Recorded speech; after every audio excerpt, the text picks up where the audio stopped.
KKR ವಿರುದ್ಧ RCB ಸುಲಭ ಜಯ ಪಡೆದುಕೊಂಡಿದೆ. ಐಪಿಎಲ್ 18ನೇ ಸೀಸನ್ನಲ್ಲಿ ರಾಯಲ್ ಚಾಲೆಂಜರ್ಸ್ ಬೆಂಗಳೂರು ಗೆಲುವಿನ ಆರಂಭ ಮಾಡಿದೆ. ರಜತ್ ಪಟಿದಾರ್ ನೇತೃತ್ವದ ಆರ್ಸಿಬಿ ಕೋಲ್ಕತ್ತಾ ನೈಟ್ ರೈಡರ್ಸ್ ತಂಡವನ್ನ 7 ವಿಕೆಟ್ಗಳಿಂದ ಸೋಲಿಸಿದೆ. ಕೆಕೆಆರ್ ತಂಡ ಆರ್ಸಿಬಿಗೆ 175 ರನ್ಗಳ ಗುರಿ ನೀಡಿತ್ತು. ಆರ್ಸಿಬಿ ಇನ್ನು 22 ಎಸೆತಗಳು ಬಾಕಿ ಇರುವಾಗಲೇ ಗೆಲುವಿನ ಸವಾಲನ್ನ ಪೂರ್ಣಗೊಳಿಸಿದೆ. ಐಪಿಎಲ್ 2025ರಲ್ಲಿ ರಾಯಲ್ ಚಾಲೆಂಜರ್ಸ್ ಬೆಂಗಳೂರು ತಂಡವು ಗೆಲುವಿನೊಂದಿಗೆ ಶುಭಾರಂಭ ಮಾಡಿದೆ.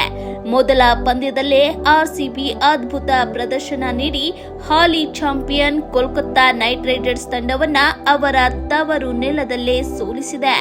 ಮಾರ್ಚ್ 22ರಂದು ಈಡನ್ ಗಾರ್ಡನ್ನಲ್ಲಿ ನಡೆದ ಆರಂಭಿಕ ಪಂದ್ಯದಲ್ಲಿ ಕೆಕೆಆರ್ ಮೊದಲು ಬ್ಯಾಟ್ ಮಾಡಿ 20 ಓವರ್ಗಳಲ್ಲಿ 175 ರನ್ಗಳ ಗುರಿಯನ್ನ ನೀಡಿತ್ತು.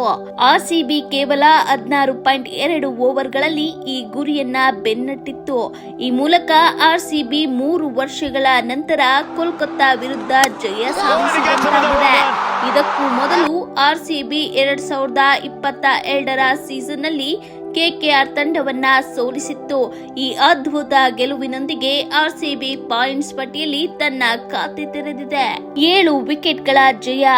ರಾಯಲ್ ಚಾಲೆಂಜರ್ಸ್ ಬೆಂಗಳೂರು ತಂಡವು ಐಪಿಎಲ್ 2025ರ ಆವೃತ್ತಿಯನ್ನ ಭರ್ಜರಿ ಗೆಲುವಿನೊಂದಿಗೆ ಆರಂಭಿಸಿದೆ.